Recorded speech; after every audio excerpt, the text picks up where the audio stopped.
Hey guys, it's Daryl. Today's video we're going to be talking about the two hands anyhow. More or less old time strongman type lift that just really isn't done a lot anymore, but great way to improve your strength. It can add variety to your training. So here it is. Two hands anyhow is basically lifting two weights over your head anyhow, any way you want. There's not really a right or wrong way. It's more or less just a pure test of strength. So it can be done with two kettlebells. It can be done with a barbell and a kettlebell. You could use dumbbells. I mean, you could use any kind of weight you want, and the weights don't even have to be the same weight. Generally, a heavier weight is lifted first, and then that's followed by a lighter weight. But it's a lift that was done probably a lot until like clean and jerking and snatching with, like more modern style barbells came about. Anyway, it's something that people don't do a lot. It would be cool if it was in like, World's Strongest Man and stuff like that. Maybe somebody could break the record. The current world record is from 1905 by Arthur Saxon. It's 448 pounds. So obviously he was an immensely strong person. But anyway, here it is. I'll demonstrate and then I'll explain a little bit more about it. I want to line myself up with the first weight, clean and press, and I'm going to line up with the second weight, curl it and press it over my head.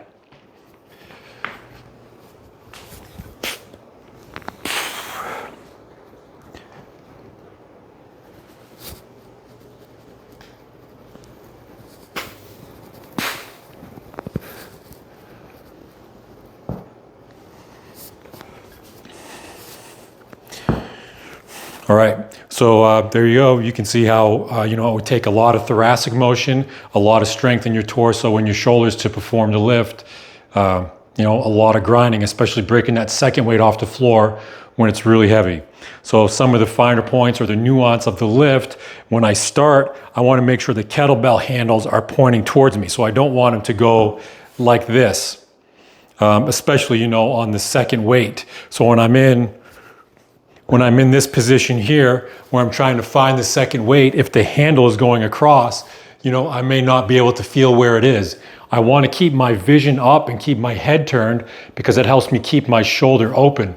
If I'm here and I have to look down, that's going to pull this shoulder forward and I can lose the weight in front of me. Obviously, I don't want to do that. So by turning my head, I can get more thoracic rotation to keep that top weight locked out. So the kettlebell handle, by having it go north and south or towards me and away from me, I can go instep of my foot or the ankle bone of my foot or some landmark right next to the weight. Then as I bend down, I can just follow my leg and I know that will take me right to the handle and then I can grip into it. So how you set up for that second weight especially is going to really determine how successful you can be at the lift and how much weight you can get into. If you're wasting a lot of time down here trying to find the handle, you're just going to eat up a whole bunch of energy. It's going to make it really hard.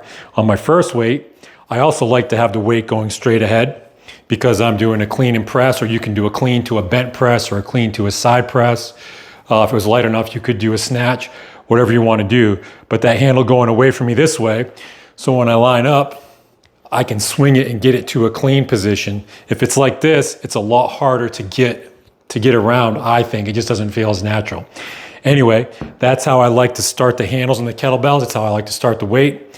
I'll do it on the other side here, just so you can see if there's any difference. You probably have one side that's a little better than the other, especially when it comes to the thoracic rotation. But I line up directly over the weight, handles pointing towards me. It's maybe about a foot in front of my feet, so I can swing and get momentum, clean, and then I can press.